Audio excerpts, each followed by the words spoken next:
Hello everyone and welcome back to Saturday morning Starcraft with Aussie Starcraft. Today we're casting some games from the Complexity vs Millennium Acer Team Story Cup matches. So in the top centre of Polar Night it is going to be Complexity's TheSC, and just a little bit of information about the STC.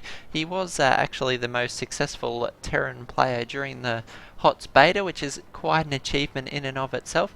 Unfortunately, he's been unable to sort of expand on that post-beta environment, and one of the reasons for that, you may or may not be aware, but STC is a Korean player, and in South Korea they do have mandatory military service, so as a result of that, the STC unable to quite carry through his success of the beta, but certainly playing well in the matches we've seen him in recently, so hoping to see a nice comeback for the STC. In the bottom centre of Polar Knight as his opposition, it's Millennium's Diestar. So Diestar, actually a Polish player, plays in quite a lot of the online weekly competitions, regularly reaches the finals of those, so quite a good Terran player in and of his own right.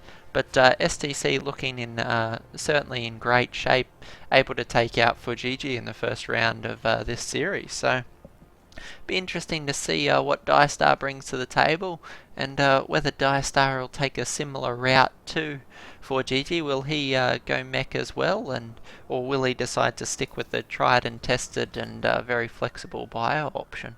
So always cool to see the meta game after a nice big balance change, and certainly Terran did feel the effects of that particular balance change. And when I say feel the effects, I don't mean, oh no, Terran was nerfed and now they're horrible. I don't mean that at all. I think it's certainly been an interesting change. It's had its effects felt in a lot of the matchups, but I don't particularly feel like it was a bad balance change. Things like buffing the siege tank and buffing the armor and weapons upgrade options in the Forge certainly does affect Terran mech in a positive way, certainly encouraging more Terran players to attempt to go mech, which I think is nice. It's nice to see another flexible option for Terran, and it gives the potential for more interest, for even more variety, and will add some interesting matchups. So certainly a big fan of that change. Naturally, the Widowmine did get a bit of a nerf, but it was pretty good, and it's still not a bad unit. So overall, I think it was a nice balance change, but I'm sure there's 1,000 Terran players in the community who disagree with me there. So factory coming up now from Diestar. So it looks like he's actually going to be producing a Hellion first, probably try and clean up this pesky Reaper. STC going for the expansion on the low ground before picking up his own factory. The STC seems to be very confident in his defensive capabilities. We saw him break ForGG's offense, and then quite comfortable. Like, he went for the economic opener, and then quite comfortably absorbed ForGG's push and was able to carry the day. So we'll see if he takes a similar approach against Diestar, or whether he continues to be the aggressor with these early Reapers and that sort of thing. Diestar just knocking out another Hellion. Will we see a tech lab out of Diestar? Can't wait to find out. STC gonna go for this reacted factory again. Will he go for the Widow Mines again, or no? It's going to be Hellions out of STC as well. So maybe we won't be seeing the Widow Mine drops that we saw earlier. We have this barracks. It's going to continue to build add-ons. I think we'll see STC go mech again. If you're wondering why I make that prediction, it's mainly because of how he's using the barracks.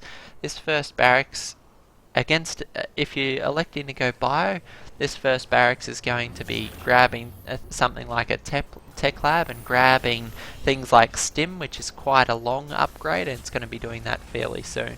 If you're getting to the 6, 7, 8 minute mark and this barracks still doesn't have its own add-on, and it's not researching stim or combat shields, you can pretty much guarantee that it's either A, a special build, or B, the Terran player is going to be going for some sort of mech play.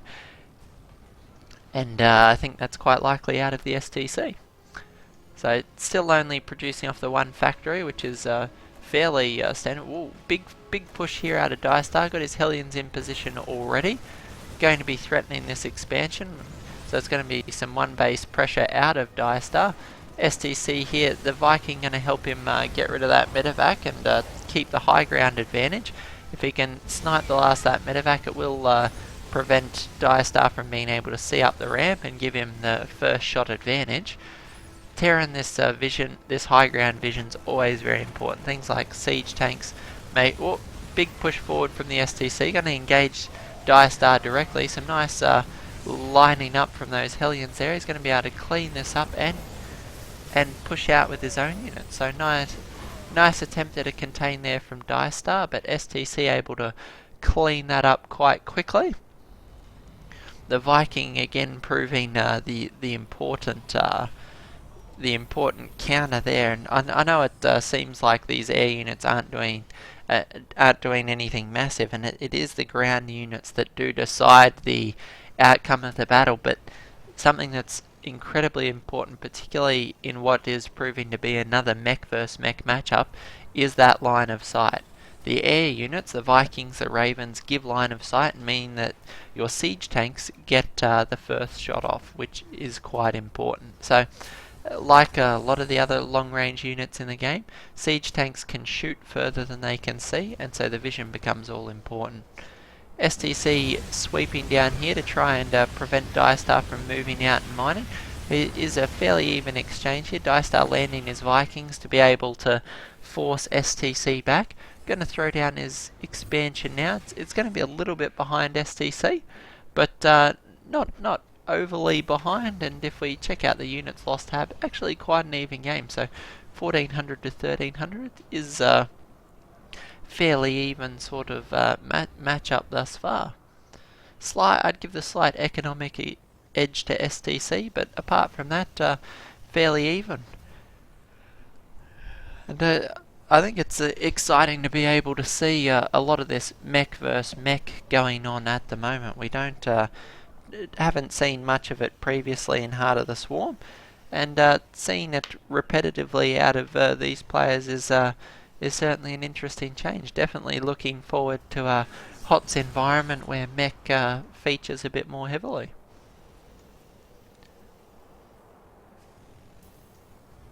So I always laugh when I see the scouting barracks, but it is a very viable sort of strategy. Barracks no longer useful, except of course if you want to throw down some more factories, and it can provide some valuable scouting intel. But STC is going to have to land his barracks to keep it alive, and Diestar could pick that off if he wanted to. Instead, you'll see that Diestar using his factory just to spot potential incoming drop. So both players actually moving out into the middle of the map. Diestar going to sweep up here into the expansion, which is an interesting choice. Is going to allow him to do some economic damage, but STC is going to sweep around from the side and cut this off. So there's quite a lot of supply that is getting stuck and then picked off. And I don't know how many kills Diestar got. Well, he did get 15 workers in these early attacks, so quite a bit of damage. But as we can see, STC, now that he's absorbed that, knows that it is going to be a slow rebuild for Diestar, and he's going to elect to push out himself. So only one siege tank and a lot of Hellions, but these Hellions could potentially do a lot of damage in this expansion. Siege tank on the high ground is going to get a lot of kills. That's 2 kills already. Doing a lot of damage to these Hellions. The Hellions, however, getting a lot of worker kills for their effort, equalising at 15 workers killed, now 16, 17 workers killed.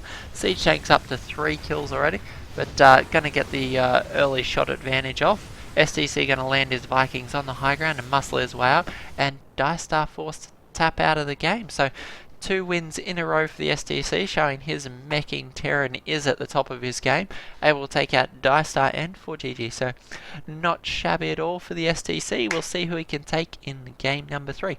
Hope you guys enjoyed the cast. Go ahead and give us the thumbs up if you did, and we'll see you in cast number 3, guys. So hope you're having a great day. We'll catch you in the next cast. Aussie Starcraft signing out.